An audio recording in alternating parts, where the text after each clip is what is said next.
first tutorial of my Valentine's series. I'm going to have a bunch of tutorials coming out for you guys that are inspired by like Valentine's type of thing, inspired by love, not making love because that would be really gross and like vulgar. I actually hate candy hearts in terms of the flavor. It's disgusting. Like the best one to me is probably the yellow one because it tastes like banana, but I don't really like it at all. They're pretty gross. And if you're older like me, I don't know if you've seen these in a while, they're a little bit more like modernized now. So instead, like they still got like love me, hug me, not love me, love you, okay? But anyways, they probably do have love me because kids are a little freaky diggy now.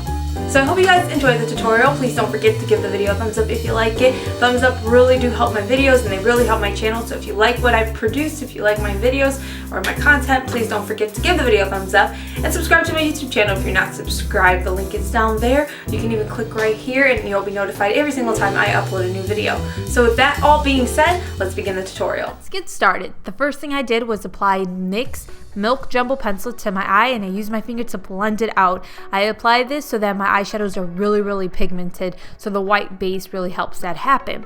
After I've done this, I use a bubblegum pink eyeshadow and I apply that into my crease and blend it up toward my brow bone. This is so weird telling you guys how to do like regular makeup because I really don't do that anymore.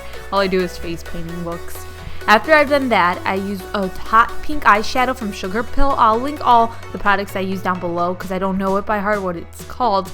And I apply that directly into the crease and then just kind of fade it up toward the pink eyeshadow, the light pink eyeshadow. And then on the eyelid, I applied a purple eyeshadow from Sugarpill. It's a really pigmented purple eyeshadow. I always thought people were like lying about the pigmentation in Sugarpill eyeshadows, and now that I own the palette, yeah, they're freaking pigmented. After I did that, I applied both the purple and the pink eyeshadows below my eye. Usually people like to apply their eyeshadow really close to their lower lash line, but because I was going with more of a sweet kind of doll look, I made sure I brought the eyeshadow down lower than normal. So kind of doing a half circle below the eye, like a half moon. Is that what it's called? It's called, there's a full moon and a half moon, a crescent moon. I don't know. I'm going with crescent moon. Final answer. Anyways, the next thing I did was line my lash line using a black liquid eyeliner, and then I applied mascara to my top and bottom lashes. I ended up applying false lashes, but that's the last thing I did because false lashes kind of irritate my eyes now, and you notice it like as soon as I put the lashes on, my eyes start getting red. To color my eyebrow hair, I used NYX Pink Mascara. This stuff is bomb. I have really dark hair and the mascara like actually covered my brows. Like it wasn't perfectly opaque, but more opaque than me trying to use like a face paint. So if you've got really dark brown hair like me and you want to color your brows, I suggest trying out their mascaras. Once I've done that, I apply my foundation. You can use whatever foundation you want. You can use something like your skin tone, or you can go a little darker or a little lighter for this look because it's more of a avant-garde, costumey look. So it doesn't really matter. You don't have to match your skin tone to the T. After I've done that, I take a highlighter and I highlight my cheekbones. I want them to look on point, like, yo, look at this glow that I have coming from within. I ate too many candy hearts and now I'm really happy and glowing. Apply some of your highlighter around your tear duct to really brighten up the eyes, make them look more doll-like. After I've done that, I start to contour, but instead of using a regular contour color, I'm going to be using a pink eyeshadow and a purple eyeshadow. I apply the pink eyeshadow around the apple of my cheekbone, and then I apply the purple shadow below the cheekbone to really shade it out. Time to paint. Use a pink paint to paint a heart on your nose, but don't fill it in with just that one paint. Use a lighter pink paint to fill it in. Remember this because for every heart we will be painting, we'll be using two different tones of the same color, one that's darker and one that is lighter. After I did that, I painted hearts near my eyes. I started off with pink hearts, moved on to yellow hearts, and finished it off with green hearts. Again, using a darker color to outline the heart and a lighter color to fill it in. Near the eyes, you can't really see it, but you'll notice it on the body.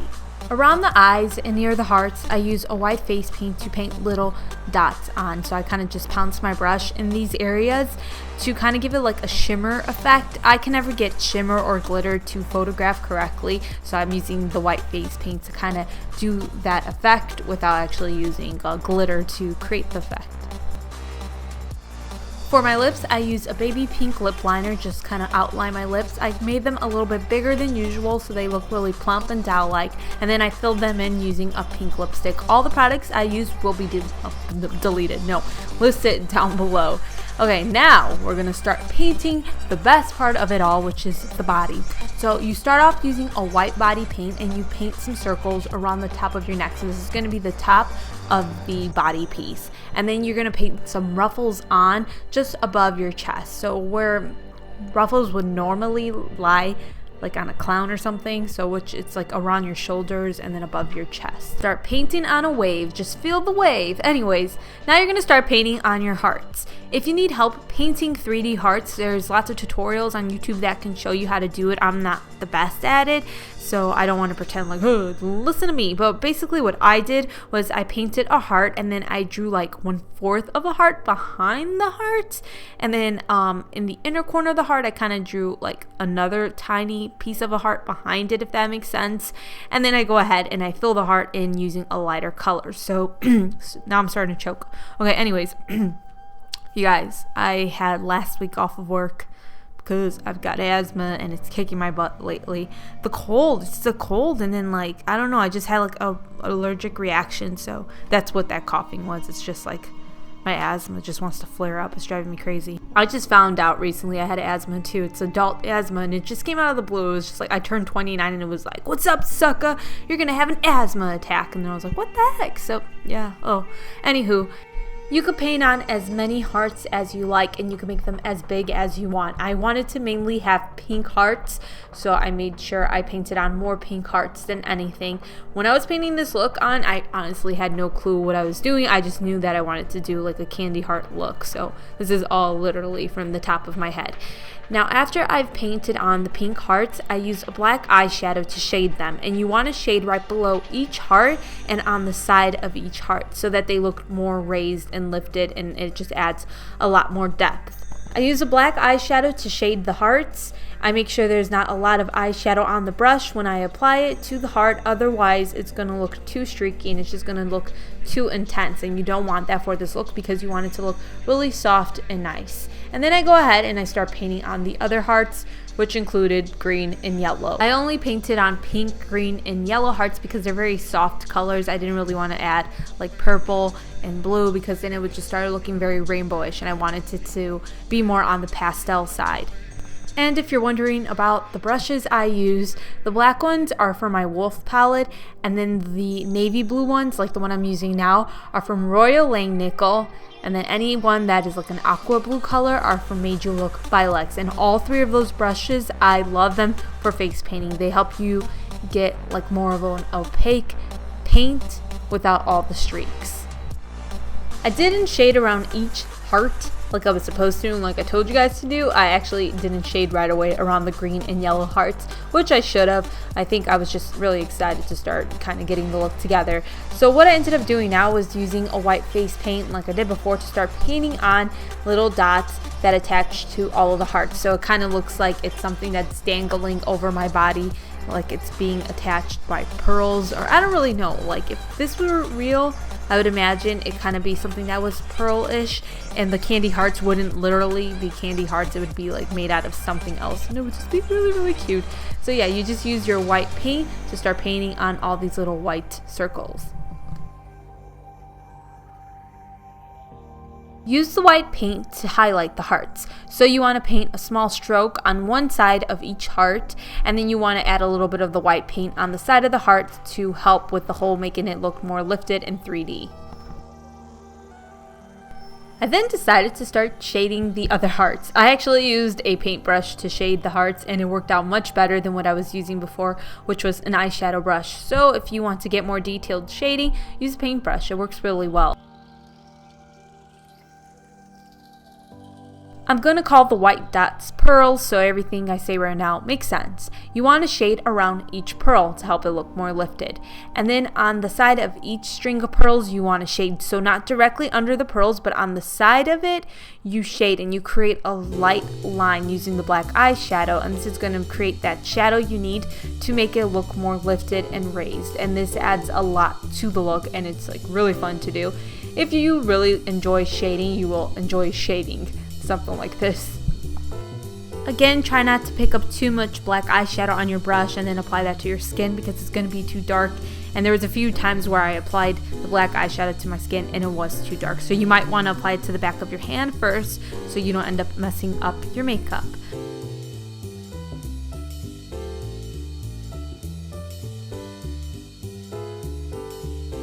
Use the black eyeshadow to shade the ruffles as well. So anywhere the ruffle dips, you want to shade in that area, and under the ruffles, anywhere it's kind of going more higher, you want to shade there. So pretty much anywhere where it just like dips and curves.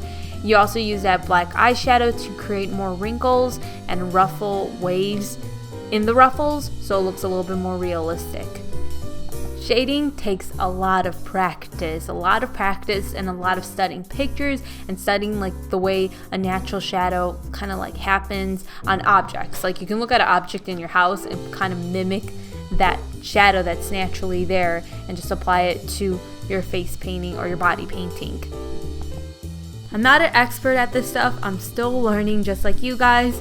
So I mean, don't think that I'm at all saying like I'm the best at this. Listen to me, I will show you my ways. There's lots of other amazing YouTube gurus that can show you shading better than I can, and where you can kind of mimic their looks and start getting a better feel for shading. But me, I find the most success at kind of just mimicking natural shadows I see that are all around me. And the last thing I did was apply my eyelashes. Also, you can paint sayings onto the hearts, which I did, but I didn't take any footage of me doing that. So if you want to paint, sayings on the hearts, go ahead. So I hope you guys enjoyed the tutorial. Please don't forget to give the video a thumbs up if you like it. And I'll see you guys tomorrow with another tutorial. So when I upload a new Twisted Christmas tutorial, you'll be notified. So I'll see you guys in my next tutorial. Take care. Bye.